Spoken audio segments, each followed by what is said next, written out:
Well, I had just recently had COVID. I was kind of down for 2 weeks, and I was really, really sick. And after that, I went back to school, and I was noticing that, my ankles were swelling, and I was kind of short of breath when I was walking up the stairs, which wasn't really normal for me.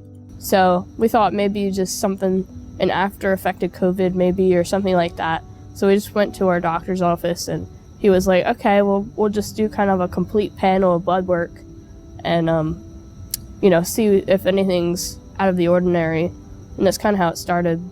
And they told us it was probably deteriorating far before COVID, but COVID kind of just attacked the kidneys and kind of just beat them down just so much that it kind of put them over the edge.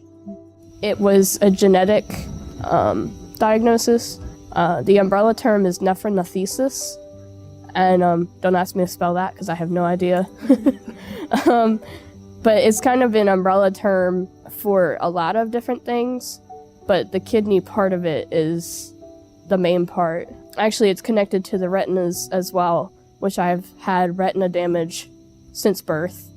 They're connected in the gene, and it's also connected to the liver as well.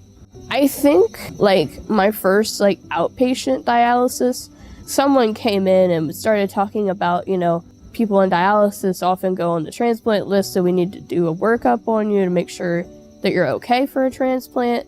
I was thinking in my head, okay, well, I know, family gives kidneys to people, that's happened before. And then they started talking about living donor, and I was like, that would be great, because they last longer, and, people most of the time make out better with them. I remember the hospital, her telling me that the hospital called Nemours, and they had to bring her directly up and an ambulance. And that's when I, kind of just hit wow, what's going on? Something serious must be happening, and heard that it was the kidneys. And, we just didn't know a lot at that point, but it was scary for sure.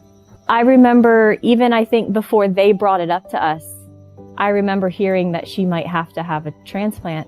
And I remember right away thinking, I would do that.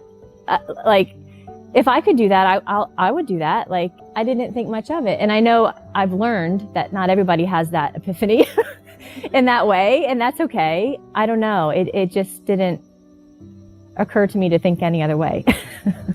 Inevitably, there's a bond, right? Mm-hmm.